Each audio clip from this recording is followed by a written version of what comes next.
Hello students, आपके अपने channel में स्वागत है। आज के हम इस वीडियो में पढ़ेंगे मानव दांत के बारे में, क्योंकि मानव दांत के बारे में अध्ययन करना हमारे लिए बहुत ज़्यादा जरूरी होगा, क्योंकि बहुत सारे कंपटीशन, बहुत सारे एग्जाम में भी मानव दांत से बहुत सारे क्वेश्चन उठाए जाते हैं। इसलिए हमको मानव दांत के बारे में अध्ययन करना बहुत ही ज़्यादा जरूरी रहेगा। ठीक है, तो चलिए हम मानव दांत के बारे में समझते हैं। देखिए, मानव का जो दांत होता है उसके चेहरे को सुंदरता प्रदान करता है, यानी कि चेहरे को सुंदरता खिलखिलाने में सबसे ज्यादा जो मदद करता है हमारा दांत ही करता है। आप अपने घर के आसपास में उन व्यक्तियों को देखिए जिनका दांत नहीं है।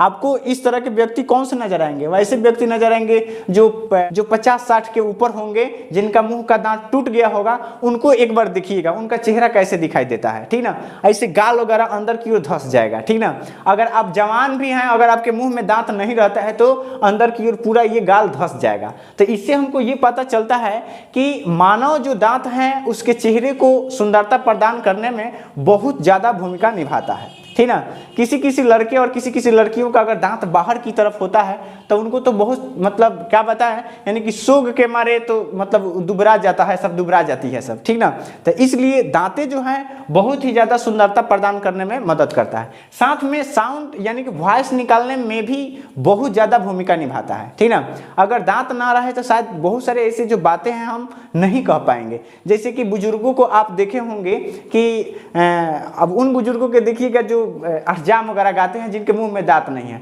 कहना होगा हरे राम हरे हरे तो कहेंगे हले राम हले हले, मतलब उनका साउंड पूरा का पूरा बिगड़ा हुआ समझ में आएगा। ठीक ना, यानी कि अगर मुंह में दांत नहीं हो तो पूरा का पूरा समझिए कि मतलब साउंड पूरा ही बिगड़ जाएगा। ठीक है, तो इसलिए मुख गुहा में दांत होना बहुत ज़्यादा जरूरी है। ठीक है, तो चलिए अब हम इसके बारे में कुछ डिटेल से अध्ययन करते हैं। देखिए, मानव दांत कहाँ होता है? मानव जो दांत होता है मुख गुहा में स्थित जबड़े में होता है, यानी कि जबड़ा में, यानी कि जो हमारा ये जबड़ा है, यानी कि ऊपर नीचे दोनों तरफ जबड़े होते हैं और उसी में स्थित होते हैं मानव दांत। समझ रहे हैं ना? देखिए, मानव दांत जो होता है एक बहुत ही कठोर ऊतक का बना होता है। ठीक ना, मानव दांत हड्डी का नहीं बना होता है, याद रखिएगा। बहुते पुराने समय के जो वैज्ञानिक थे उन लोगों का कहना था कि मानव जो दांत है हड्डियों का बना होता है, लेकिन नहीं, मानव दांत हड्डियों का नहीं बना होता है। यह एक विशेष प्रकार के कठोर ऊतक का बना होता है। किस चीज का? कैल्शियम फास्फेट का।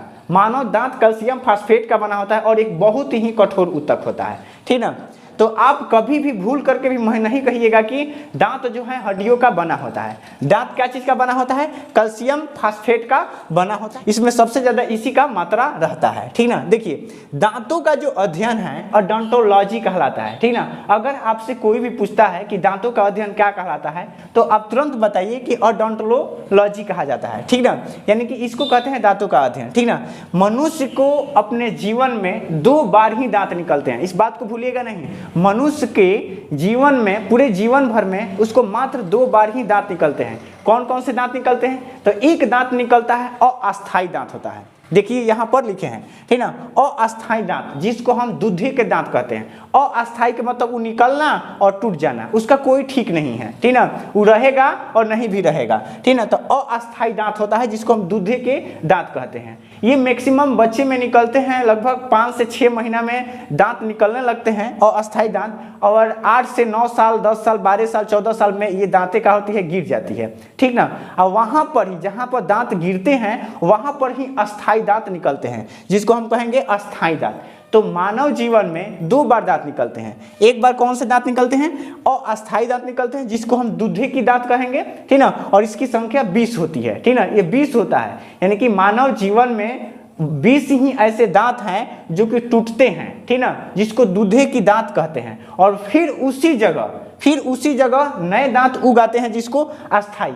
ये जीवन भर रहता है। देखिए, मानव जो दांत हैं 2 भागों में बटे होते हैं। एक होता है बाहरी भाग, दूसरा का होता है आंतरिक भाग। बाहरी भाग जो होता है यानी कि इनामेल कहलाता है। इनामेल मतलब देखिए यहाँ पर जो बाहरी भाग, यानी कि आप व्हाइट करके जो देखते हैं, जो परत जिससे हमारी दांत चमकता है, व्हाइट कलर का जो दिखता है, वही भाग जो है हमारा इनामेल कहलाता है। यह कैल्शियम एपेटाइट के क्रिस्टलीय रूप होता है। ठीक ना, अगर आपसे कोई पूछेगा कि हमारे दांत में में कि क्या होता है जो हमारे शरीर में सबसे कठोर होता है, तो आपको कहना है इनामेल, सबसे कठोर होता है इनामेल, ठीक ना।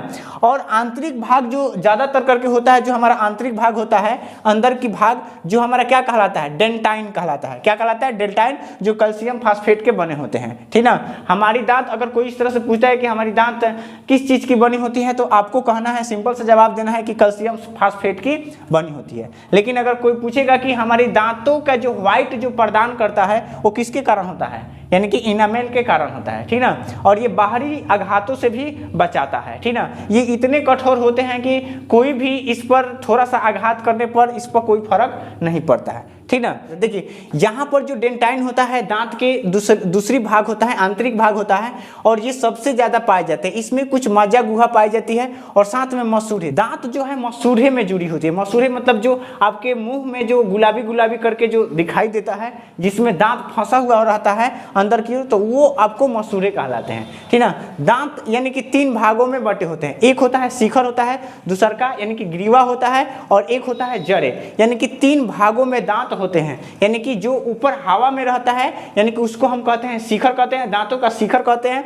और जो बीच वाले भाग होते हैं उसको ग्रीवा कहा जाता है। और सबसे जो नीचे होता है वो आपका जड़ होता है। समझ रहे हैं? जो मसूड़े से पूरे क्या होते हैं कि जुड़े होते हैं। इस प्रकार की जो है कुछ आपके दांतों की संरचना है।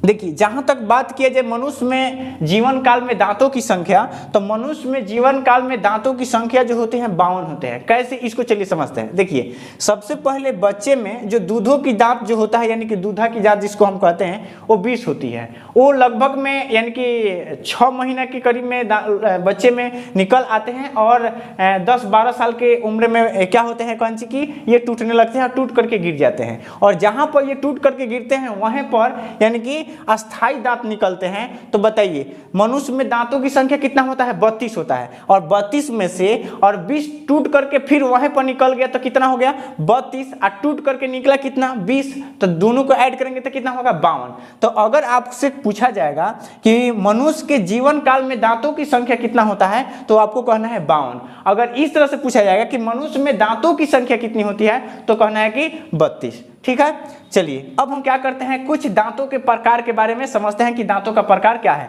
तब तक के लिए इसको थोड़ा सा एक बार स्क्रीनशॉट ले लीजिए और अपने नोटबुक में नोट कर लीजिएगा। ठीक है, देखिए मानव के मुंह में जो दांत होते हैं 4 प्रकार के दांत होते हैं। वो 4 प्रकार के कौन कौन से होते हैं? देखिए पहले का जो हमारा होता है यानी कि कृतंक होता है। क्या होता है? कृतंक, जिसको इंसीजर कहते हैं। इंसीजर यह भोजन को काटने में मदद करता है। देखिए ये जो दांत होते हैं हमारे आगे मिलेंगे, यानी कि सबसे आगे, यानी कि 4 होते हैं। देखिए हम आगे यहाँ पर फिगर में दिखाए हैं कि ऊपर 4 होते हैं और उसी तरह से नीचे 4 होते हैं। यह भोजन को काटने में मदद करते हैं। अगर जैसे कि कोई भी अगर चीज खाते हैं, जैसे कि मान लीजिए कि सेव वगैरह खाते हैं, अमरूद वगैरह खाते हैं, किसी फल को खाते हैं, तो आप सबसे पहले क्या करते हैं? काटते हैं। ऐसा नहीं होता है कि आप इधर चहुआ के पास लेकर के जा करके तब उससे काटते हैं, ऐसा कुछ नहीं होता है। यानी कि हम क्या करते हैं उसको, यानी कि आगे की तरफ काटते हैं। ठीक ना, तो इसकी संख्या कितनी होती है? 8 होती है। कैसे?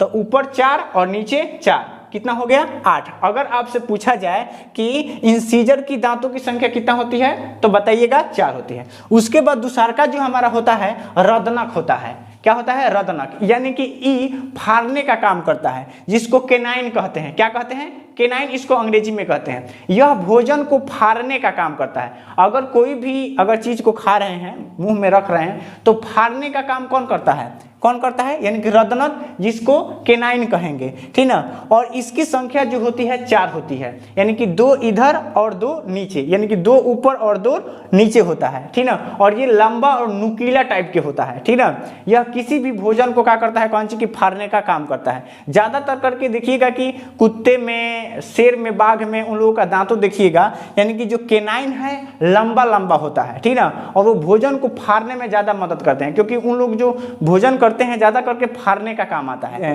तो जो इंसीजर जो है जानवरों में ये लंबा पाया जाता है। ठीक ना, और हमारे मुंह में जो है छोटे पाए जाते हैं, लेकिन हमारे में भी वही काम करते हैं जो जानवरों में काम करते हैं। क्या चीज के रूप में? फाड़ने के रूप में। ठीक ना, इसकी संख्या कितनी होती है? 4। कहाँ कहाँ? 2 ऊपर और 2 नीचे, एकदम ठीक सामने सामने होती है। इसके बाद जो हमारा होता है अग्रचवर्णक, जिसको हम प्रीमोलर कहते हैं। अंग्रेजी में इसको कहते हैं प्रीमोलर। देखिए प्रीमोलर जो होता है बच्चे में नहीं पाया जाता है, बच्चे में नहीं होता है, ठीक ना। जो बड़े होते हैं उनमें होता है, लेकिन बच्चे में प्री मोलर नहीं होते हैं। जैसे कि किसी भी बच्चे को आप लोग देखे होंगे क्या कि जब वो हंसता है तो यहाँ की जो दांत होती है यानी कि आगे होता है, यानी कि आगे आपका इंसीजर होता है, ठीक ना, और उसके बाद केनाइन भी होता है, लेकिन यहाँ पर जो होता है प्री मोलर नहीं होते हैं, यानी कि यहाँ के 2 दांतवा गायब रहेगा उसका, ठीक है। तो आपको कहना है कि बच्चे में प्री मोलर नहीं होते हैं, ठीक ना, बड़े में प्री मोलर होते हैं। इसकी संख्या कितनी होती है? 8 होती है। कैसे? इधर होते हैं 2 और इधर होते हैं 2, कितने हुए? 4 हुए। तो नीचे 4, ठीक उसके सामने ऊपर भी कितने होंगे? 4 होंगे। तो ये जो होते हैं अग्रचवर्णक, जिसको हम प्री मोलर कहते हैं, इसकी संख्या होती है 8 होती है। समझ गए? और ये बच्चे में नहीं पाए जाते हैं, ठीक। उसके बाद जो हमारा चौथा जो इसके भाग है यानी कि चवर्णक है, जिसको हम मोलर कहते हैं। देखिए ये था हमारा क्या, यहाँ से जो ये भाग थे यानी कि 2 भाग, ये और ये, यही हमारा प्री मोलर है, और इधर 2 हैं, ये हमारा प्री मोलर है। और ठीक इसी तरह से नीचे भी होगा 2, तो कितना हो जाएगा? ऊपर 4 तो नीचे 4 होगा, 8 हो जाएगा। इसके बाद जो होते हैं मोलर होते हैं। देखिए ज़्यादातर करके जो विद्यार्थी होते हैं ये गलती करते हैं, ठीक है, प्री मोलर और मोलर। अगर कोई पूछेगा कि बताइए कि बच्चे में कौन से दांत नहीं पाए जाते हैं, तो कितने लोग कहते हैं क्या कि मोलर नहीं पाए जाते हैं? नहीं, क्या नहीं पाए जाते हैं? प्री मोलर नहीं पाए जाते हैं। बच्चे में क्या चीज नहीं पाए जाते हैं? प्री मोलर नहीं पाए जाते हैं, ठीक ना। देखिए बच्चे में जो होते हैं यानी कि 2 ही मोलर पाए जाते हैं, ठीक ना, यानी कि 2 इधर मोलर पाए जाएंगे और 2 इधर मोलर पाए जाएंगे, यानी कि ऊपर 4 मोलर होंगे और नीचे 4 मोलर होंगे। तब बच्चे में मोलर की संख्या कितने होते हैं? 4 होते हैं, ठीक ना। और बड़े लोगों में मोलर की संख्या कितने होते हैं? तब बड़े में जो मोलर की संख्या होते हैं कितना? इधर 3 और इधर 3, कितना हुआ? 6 हुआ। तो ऊपर 6 और नीचे 6, कितना हो गया? 12 हो गया, ठीक ना। अगर कोई आपसे पूछता है कि बताइए कि क्या बच्चे में कौन से मोलर नहीं पाए जाते हैं, तो जो लास्ट वाला मोलर होता है वो नहीं पाया जाता है, जिसको हम कहते हैं अक्ल दाता। यानी कि ये जो दांत निकलते हैं ज्यादातर करके यानी कि 18 वर्ष के बाद ही निकलते हैं, जिसको देहात में कहते हैं कि जब वो दांत निकलता है कहते हैं कि अब इसको अक्ल हो गया है, ठीक ना, जिसको हम अक्ल दाता कहते हैं। इसको बुद्धि का भी दांत कहा जाता है, ठीक ना। ये मैक्सिमम 18 वर्ष के बाद ही निकलते हैं, ठीक ना। और ये बच्चे में नहीं पाए जाते हैं। कौन? ये लास्ट वाला जो ग्रीन कलर का जो हम दिखाए हैं, ये बच्चे में नहीं पाए जाते हैं, ठीक। तो अगर आपसे कोई पूछता है कि बताइए कि मनुष्य में मोलर की संख्या कितनी होती है, तो देखिए ऊपर 6 और नीचे 6, कितने? 12 हो गए। तो मनुष्य में मोलरों की संख्या कितना होता है? 12 होता है। बच्चे में कितने नहीं होते हैं? 4 मोलर नहीं होते हैं। कौन कौन से? 1, 2 ऊपर और 2 नीचे, यानी कि 4 नहीं हो गए। तो उम्मीद करते हैं कि आप इन सारे बातों को समझ गए होंगे। तब तक के लिए इतना ही रहने देते हैं। इसके बाद वाले वीडियो में फिर से हम मुलाकात करेंगे।